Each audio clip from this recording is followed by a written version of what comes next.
Normalmente la pérdida de libertad la podemos ver de distintas formas. Una de ellas puede ser de manera abrupta, con la excusa de algún tipo de revolución, y otra es una pérdida lenta y gradual de libertades. ¿Pudieran opinar ustedes sobre la segunda? ¿Cómo han visto ustedes en sus distintos países esa pérdida de libertades, en donde al principio son aquellas cosas que uno está dispuesto a dejar pasar y poco a poco se van dando cuenta que lo perdieron todo? Sí, definitivamente en Venezuela fue una pérdida progresivamente lenta. Las personas no nos damos cuenta de lo que va sucediendo o no nos va interesando realmente hasta que nos toca la puerta y nos damos cuenta que ya es muy tarde. La pérdida de la libertad es como ese cáncer que tienes adentro y que te va comiendo, comiendo y que cuando te das cuenta, porque ya hay señales evidentes en tu cuerpo, ya hay metástasis. Por eso les decía a los chicos la importancia que es hablar de cosas incómodas y cuidar lo que aún tienen. Y es que cuando un régimen o un grupo de personas, delincuentes, quieren poder, empiezan por cercenar las instituciones eh, del Estado. Empiezan a tocar el poder judicial, el poder legislativo y poco a poco empiezan a hacer cambios. Y esos cambios al final se están haciendo de manera organizada y estratégica para al final dejarte sin nada. Bueno, el caso de Cuba fue diferente, ¿no? Antes de 1959 ya Cuba vivía en una dictadura, había sufrido un golpe de Estado en 1952 a mano de Fulgencio Batista, y luego llega pues, los guerrilleros hablando de transformación, de restaurar esa libertad, de dar un respiro a la represión que también se vivió, y lo primero que hicieron fue destruir las débiles instituciones que teníamos, o sea, todo aquella institución, principalmente de los jueces que ponían obstáculos, defendían la Constitución, fueron los primeros en ser reprimidos. Se hicieron más de unas 60 modificaciones a la Constitución, simplemente para quitar los obstáculos al ejercicio absoluto del poder. Las consecuencias hoy son 65 años en la que la población cubana no solo fue una opción, sino que tenía que callar. Primero fue una época de fusilamiento en la que se instauró el miedo y ya luego nuestros padres, cuando yo nací, ya nos decían, tienes que hablar bajito, no puedes decir esto donde quiera, tienes que ver delante de quién tú hablas. Y eso se fue transmitiendo de generación en generación. Y hoy pues tenemos miedo de decir lo que sentimos. Se habla incluso de que ya nos acostumbramos y lo tenemos como parte del ADN tener una doble moral, de decir aquí una cosa y después en otro escenario decir otra cosa. Y eso es lo más triste que hay. Es lo más triste que hay porque no puedes hablar de libertad. Y bueno, y sobre todo cuando uno la tiene, tiene que cuidarlo. Pues así empieza. Cuando pierdes la libertad, lo pierdes todo, incluso la dignidad. En Nicaragua realmente fue gradual. Empezó en el 2006 con la elección de Ortega. Casi inmediatamente empezó a hacer cambios de la constitución, pero fueron cambios bastante leves. Puso a su esposa de vicepresidenta, cambiaron la constitución para poder reelegirse, tomó el control del Poder Judicial, el control del Consejo Supremo Electoral. Pero ya para el 2018 se aceleró muchísimo. Ahí donde vimos la implementación de leyes estilo Putin contra protestas en Internet, por ejemplo. Ya no podías subir un post en Facebook porque si no te caía la policía y te declaraban traidor a la patria. Entonces para nosotros fue gradual y se aceleró muchísimo después del 2018. Quisiera que hubiéramos puesto más atención durante ese periodo del 2006, pero lamentablemente la economía iba muy bien. Hugo Chávez le donó 5 billones de dólares a Nicaragua que se manejó fuera del presupuesto nacional y creó toda una nueva oligarquía dentro del país. Estaba fluyendo la plata, la gente estaba harta de la política y le dejaron pasar muchas cosas, lamentablemente. Duro, duro, duro. Esta es una pregunta específicamente para Laritza, altamente votada la pregunta, pero creo que también pudiéramos incluirla a los demás invitados. Entonces, la pregunta dice así: como fundadora de Cubalex, con incidencia en la Corte Interamericana de Derechos Humanos, ¿qué tan efectivos han sido los aparatos internacionales? ¿Qué actuaciones destacarías? Bueno, en el caso de Cuba, algo que se aseguró el gobierno es impedir que ciertos organismos de derechos humanos puedan conocer casos de Cuba y entre ellos la Corte. A lo más que podemos presentar nosotros casos en el sistema interamericano es a la CIDH y se agota con el artículo 50. Entonces la Corte Interamericana no puede conocer casos de Cuba porque Cuba no firmó la Convención Americana. Entonces lo que nos queda es el sistema de Naciones Unidas, que bueno, tiene un estándar democrático diferente al sistema interamericano. Y si bien Cuba hace un intento continuo por formar parte del Consejo de Derechos Humanos, evidentemente para evitar sanciones o ser criticado, no solo como gobierno, sino también a sus aliados, como es el caso de Venezuela, que también formó parte del Consejo de Derechos Humanos, una total vergüenza. Esta institución se ha convertido como en el nido de las dictaduras para evitar ser señaladas como países violadores de derechos humanos. Lo cierto es que presentar casos individuales y sobre todo participar en los procesos de exámenes ante órganos de tratados como el Comité contra la Tortura, el Comité para la Eliminación de toda la forma de discriminación contra la mujer, nos ha permitido sobre todo informar a estas instituciones cuál es la situación de Cuba. Sobre Cuba no se conoce mucho, no hay información, los expertos no tienen nada, no conocen nada, solo lo que el gobierno, la imagen que el gobierno vende. El rol nuestro con la información que hemos aportado ha sido al menos dar un poco de luz en lo que es Cuba hoy realmente. Incluso en el sistema interamericano, con la Comisión Interamericana, la información que nosotros aportamos permite hacer como llevar un termómetro a la región. Cuba es uno de los peores escenarios a los que se podría llegar un país en materia de libertades. Pero en muchos estudios estamos viendo de que hay un retroceso y hay muchos países que están dando sus pasos a lo que hoy es Cuba. No importa aquí la ideología está fuera de toda esta ecuación. Hay un retroceso en materia democrática en toda la región y muchos países podrían terminar en lo que hoy es Cuba, que llevamos 65, no, más de 70 años, porque antes ya estábamos en una dictadura, fue una transición de una dictadura a otra. Más de 80 años los cubanos no hemos vivido en libertad y creo que eso es algo que vale la pena, aunque puedo decir que los organismos internacionales en el caso de Nicaragua y Venezuela no han sido tan efectivos, lo he visto con mucha tristeza, pero al menos seguir utilizando estos mecanismos, aunque no sean perfectos, da la posibilidad de al menos manejar información. El silencio es lo peor que pueda suceder en estos casos. Tal vez como una pregunta de seguimiento a esto que mencionas de tantos años de haber vivido sin libertad. Y esta pregunta sería para los tres. Llega un momento en donde tienes generaciones. ¿Tuviste en algún momento posiblemente una generación que sí vivió en libertad? Se recuerdan esas historias de libertad, pero tristemente empezamos a ver que muchas de estas personas que en algún momento vivieron en libertad van muriendo. Y las personas que realmente pueden ejercer el cambio son aquellas que han vivido desde chicos en un régimen autoritario.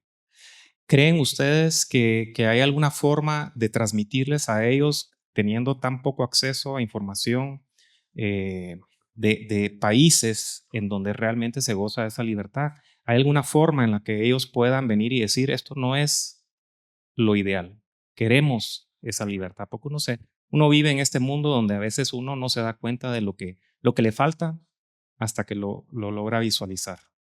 Sí, incluso hay algo a lo que juegan los regímenes y es a la normalización. Empezamos a ver cosas que no deberían ser normales. Por darles un ejemplo, desde que yo estoy en esta lucha, en mi casa o en las afueras de mi casa se pueden parar vehículos del Estado a vigilarte. O en tu recorrido ves por el retrovisor y ves un carro de algún organismo del Estado vigilándote, persiguiéndote. Y empezamos a normalizar. A pesar de que nosotros trabajamos en esto, incluso lo normalizamos. Y nos extraña cuando no está el carro en las afueras o cuando no está el carro siguiéndonos. Y a eso juega los regímenes. Juegan a normalizar lo que es anormal. En mi país hoy, para tú salir a la calle, si eres opositor, tienes que cerrar tus redes sociales. En mi país hoy, tú no puedes publicar en tu estado de WhatsApp algo que vaya en contra del régimen. ¿Se imaginan que en su propio WhatsApp, en sus propios estados o en sus propias redes sociales no puedan colocar algo que ustedes consideran es así, independientemente del color o del tema político? Hace apenas escasos días fue, le fueron dados 20 años de prisión a un joven porque colocó en su estado de WhatsApp algo en contra del gobierno de Nicolás Maduro. Entonces, eso es a lo que juegan los regímenes, a la normalización.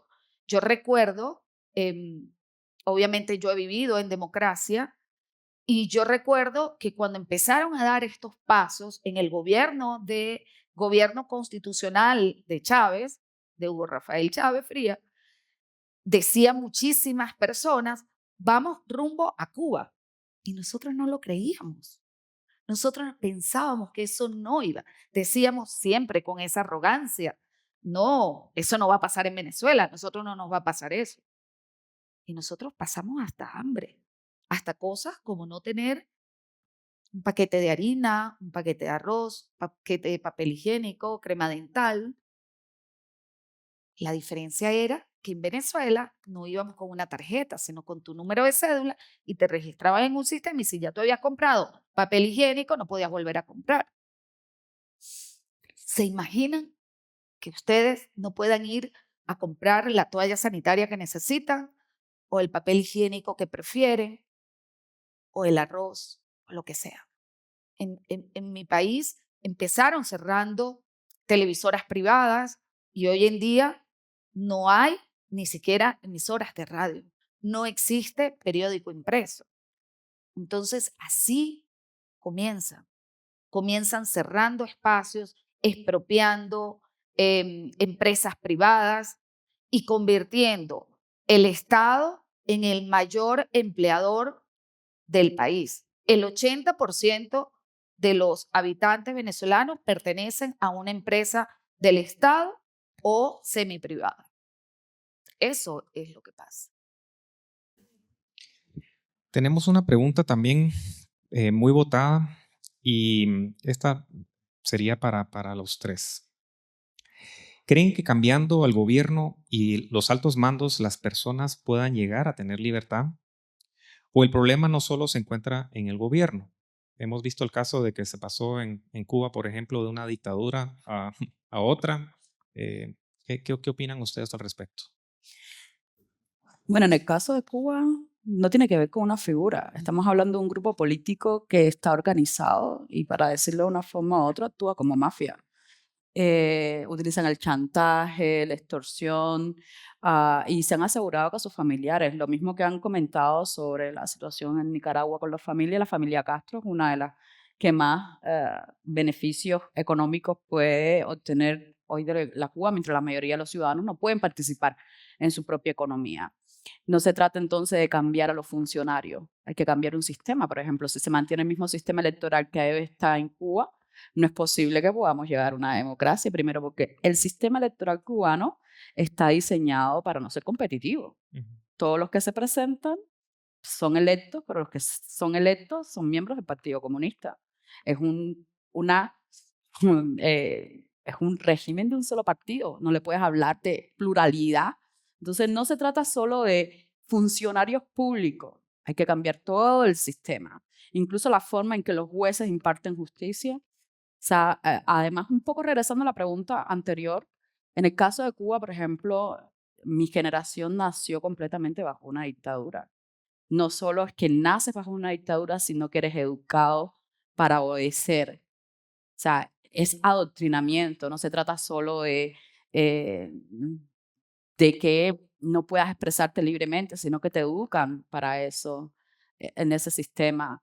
Y además te van enseñando a ser autoritario. O sea, no puedes pedirle a alguien que ha vivido toda su vida bajo un régimen dictatorial que sea democrático. La democracia no es algo con lo que uno nace, sino con lo que se aprende a ser democrático. Y en el caso de Cuba, pues bueno, tenemos una población con un daño antropológico muy fuerte, una población vulnerable, sometida a años de hambre, necesidades, y eso pues también influye en un proceso de cambio y transición, porque la gente puede estar acostumbrada a estar siguiendo un líder autoritario que maneje con mano dura, porque eso es lo que le han enseñado toda la vida, eso es lo que conocen. Y eso pues es un riesgo. Por eso insistir en la libertad, en una educación con libertad es fundamental, porque Cuba durante muchísimo tiempo, no fue hasta 2018, que los cubanos tuvieron internet en sus teléfonos. O sea, mientras tanto, Cuba fue una sociedad totalmente cerrada. La información que recibíamos era la única, era la que el Estado quería que nosotros supiéramos. Fuera de ahí, los medios de comunicación todos eran órganos del Partido Comunista, ya sea a nivel nacional o a nivel provincial. No había medios independientes, o los medios independientes estaban fuera de Cuba, con reporteros dentro que eran perseguidos, pero ¿cómo nosotros nos enterábamos de eso si no tenemos acceso a Internet? Y esa es la importancia de proteger entonces la libertad y que no se resuelve con el cambio de figura. El sistema que ellos van construyendo mediante estas leyes que adoptan, hay que deconstruirlo nuevamente para volver a empezar. No, por lo menos lo que yo considero en el caso de Cuba. Sí, en el caso de Nicaragua nos va a tocar refundar la república. Toditos los poderes del Estado están podridos y Nicaragua es un país sumamente joven. El 70% de la población tiene menos de 30 años. Ortega ya tiene 20 años en el poder, así que la mayoría de nuestra población solo conoce la dictadura y va a tocar reeducarlos sobre los principios del liberalismo clásico para poder sacar el país adelante. Tenemos una pregunta aquí para Olga. Dice, estudiaste leyes y psicología para ayudar a otras víctimas. ¿Cómo influyen la resiliencia y el apoyo psicológico en la lucha por sus derechos? Bueno, aclaro, no estudié leyes, me tocó aprender muchísimo, muchísimo, muchísimo, para poder ir a la par de un sistema corrupto y que no te ayuda, ¿no? Em,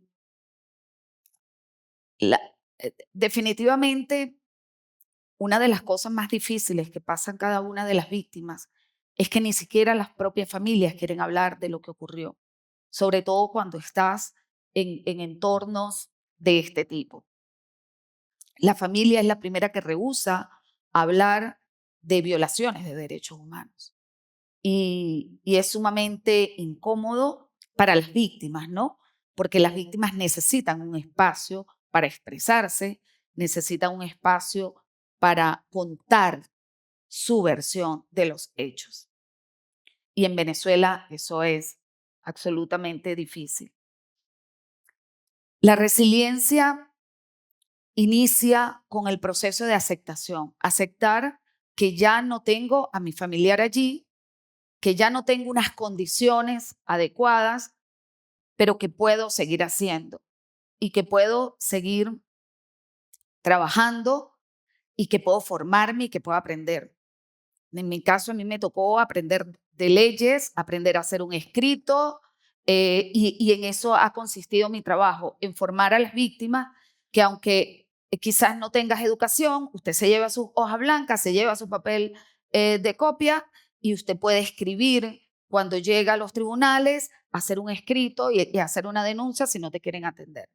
En eso consiste, en cambiar un poco ese entorno de sufrimiento, cambiarlo a una acción, a hacer en lugar de sentarme a llorar y en hacer construyéndome también yo, teniendo compasión por mí, porque muchas veces nos sentimos culpables y viene el tema de la normalización y decimos, bueno, pero es que ¿por qué salió a protestar si saben que aquí le disparan a los protestantes?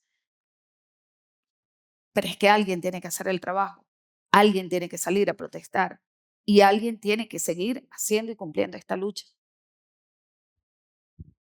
Esta es una pregunta para los tres.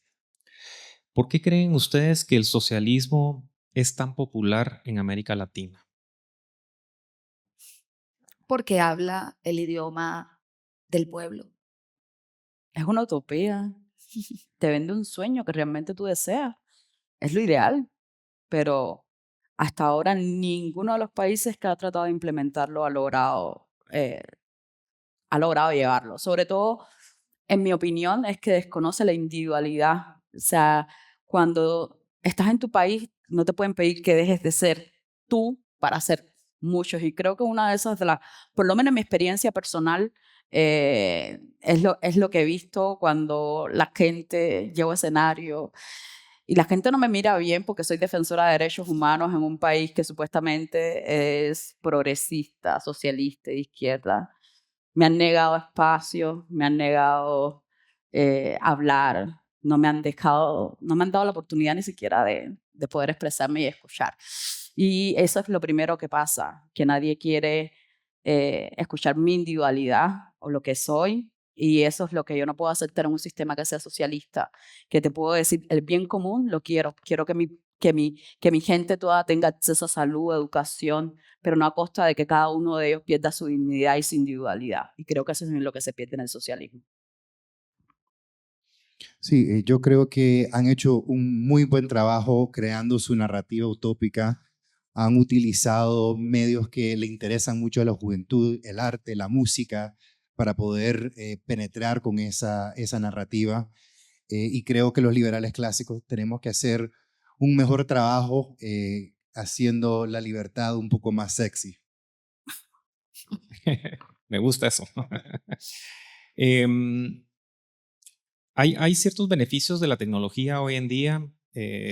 Si nos trasladamos, no sé, 50 años atrás, el acceso a poder tener comunicación con distintas partes del mundo, el tener acceso a información que normalmente no tendríamos.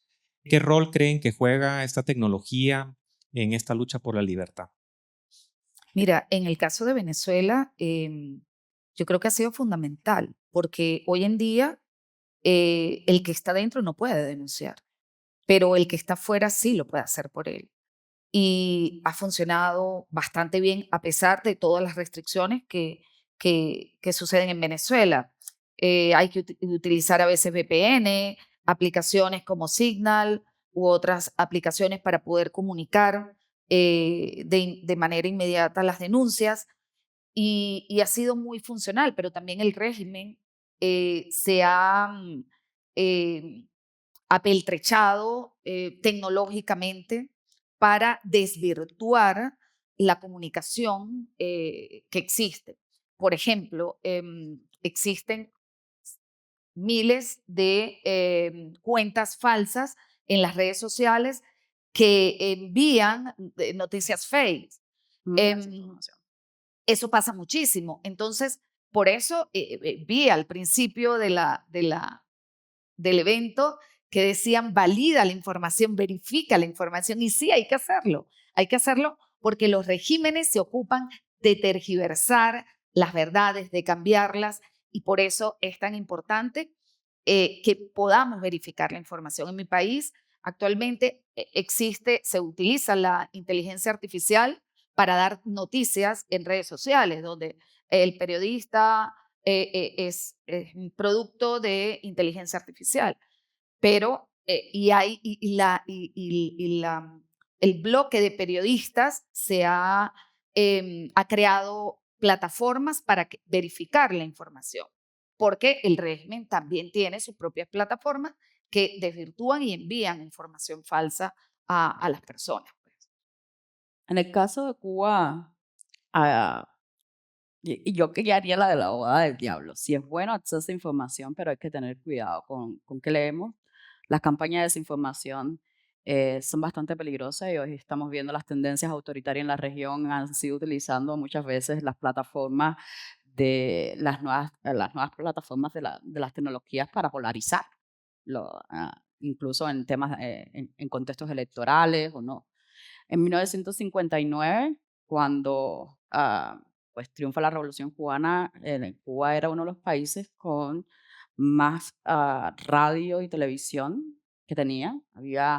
No creo que hubiesen logrado el apoyo a la población si no existieran los medios de comunicación que existían antes de 1959. Era una sociedad informada. Sin embargo, va mucho más allá. Tiene que ver con que enseñemos a la población a reconocer a populistas y autoritarios que se disfrazan de personas que van a hacer el bien y que también utilizan estos medios de comunicación para vender sus historias. Y está pasando y lo estamos viendo, bueno, en muchos contextos y en muchos países de la región. Entonces, hay que usar con las herramientas tecnológicas que tenemos hoy. Nos dan muchos beneficios. No creo que en Cuba ahora mismo pudiéramos llegar a la población si no es por el acceso a Internet, Facebook y las redes sociales, pero es a través de esas redes también que ellos están siendo bombardeados con información. Una parte, la realidad, y estamos hablando de una población que ni siquiera sabe lo que es googlear, hacer una búsqueda en Google, lo que sería mucho más fatal en temas de información, porque cualquier cosa que le diga se la pueden creer en redes sociales. Entonces, lo mismo que tiene beneficios, también tiene sus desventajas, pero bueno, tenemos que aprender a convivir con ella porque hoy ya sí es imposible vivir sin las nuevas tecnologías de la información. En Nicaragua, la tecnología ha sido fundamental para la resistencia. En este momento no hay medios de comunicación independientes dentro del país y todo el mundo recibe su información de los medios independientes que están transmitiendo desde el exilio, por una parte. Por otra parte, lo hemos podido usar para organizar a lo interno la resistencia, pero el régimen ya ha empezado a aprender cómo usar estas tecnologías en contra de nosotros. Entonces, como dicen mis colegas, es un arma de doble filo, pero es una realidad y tenemos que entender y aprender cómo navegar esta nueva realidad digital. Nuestra audiencia les han dejado muchísimas inquietudes y una de las preguntas que nos viene es, ¿cuáles son aquellas primeras señales que uno puede identificar que se está perdiendo la libertad? ¿Cómo las podemos ver para evitar que Guatemala sufra lo mismo? Bueno, una de las primeras señales es el cambio en las instituciones, el cambio en las leyes.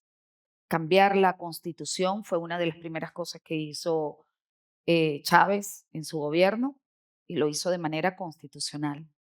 Luego vino el tema del hambre, de la escasez, y con ella vino el cierre de muchas escuelas, casas de estudio. Hoy en día en Venezuela son muy pocas las personas que pueden estudiar, que tienen acceso a la educación, porque prácticamente han acabado con las universidades públicas. Y eso es parte de ese plan que hay para no crear pensamientos críticos, para no tener personas que piensen más allá del hambre. Bueno, yo que me he dedicado a mirar, he tenido la oportunidad de ver el caso de Venezuela, también de Nicaragua, porque nosotros llevamos 65 años. Muchas de las cosas que ellos están viviendo ahora, pues ya nosotros las normalizamos hace un montón de tiempo. Y lo primero es el cierre del espacio cívico. Cuando un gobernante empieza a atacar a medios de comunicación y a organizaciones de la sociedad civil, ojo, esa es la primera alerta. Esto no está bien. La segunda es cuando una vez que están en el poder, porque a diferencia de cómo pasó en Cuba, que en 1959 llegaron por la fuerza, ya estos regímenes se adaptaron, eso se llama golpe de Estado, es inaceptable en esta modernidad. Entonces llegan a través de las elecciones. Cuando están en el poder empiezan a hacer reforma constitucional que les da poder discrecional, una discreción sin traba, ojo, ya ahí está. No permitía la reelección la Constitución, pero ellos hacen una reforma para permitir ser reelegidos. Ya esta historia la hemos visto, entonces no voy a ni siquiera mencionar países. Esa es la segunda señal, la reforma de las leyes y sobre todo la reforma del sistema a través de una reforma constitucional. Y la tercera, que es la más llamativa, es el control del Poder Judicial. Cuando se controla el Poder Judicial, ya ahí no hay equilibrio, no hay balance entre los poderes.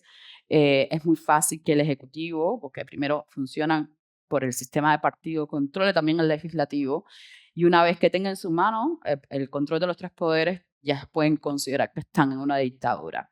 Con mano más dura, mano menos dura, más represión, menos represión, pero al final usted no va a tener la libertad de decir lo que piensa, lo que quiere, quizás lo diga en un marco estrecho entre sus amistades, pero usted no puede ir a redes sociales y convocar o promover una manifestación frente a una de estas instituciones, porque si no, a lo mejor no lo reprimen en el momento, pero más tarde va a empezar a sufrir las consecuencias, usted, su familia. Esas son las primeras señales, ¿no? Reforma de la Constitución, cierre del espacio cívico y control de las instituciones, pero sobre todo del Poder Judicial. Sí, estoy de acuerdo con mis colegas. Realmente esos son los primeros inicios. Y creo que también hay un hilo entre las tres dictaduras que han creado fuerzas parapoliciales o paramilitares. En Nicaragua lo acaban de legalizar en la Constitución bajo la figura de la policía voluntaria. Pero eso también es una señal clarísima del autoritarismo creciente. Perfecto, tenemos una última pregunta y esta es: como estudiantes guatemaltecos, ¿qué podemos hacer para ayudar y apoyar en estas lamentables situaciones? Hablar de violaciones de derechos humanos. Hablarlo. Definitivamente hablarlo, conocer, replicar lo que pasa en nuestros países ayuda.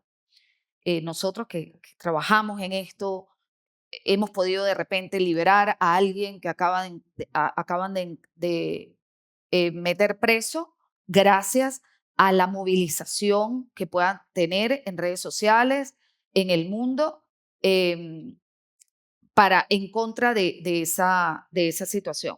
Definitivamente hablarlo funciona porque eso tiene un costo político para los regímenes. En el caso de Venezuela, a pesar de todas las violaciones de derechos humanos que ocurren, el Estado siempre quiere lavarse la cara y siempre quiere presentar una cara de respeto de los derechos humanos. Entonces, replicar la información, replicar lo que está pasando oportunamente puede salvar vidas. Yo coincido con la misma recomendación, pero sobre todo cuando ustedes vean una noticia de Cuba, Nicaragua, Venezuela, donde se está planteando una situación, no sigan de largo, léanla. Ese es el espejo en el que ustedes tienen que mirarse, de lo que no pueden llegar, lo que no pueden permitir que en sus comunidades, en su contexto, llegue. Compartan esa noticia, adviertan a otras personas, mira, esto es lo que no podemos permitir que suceda.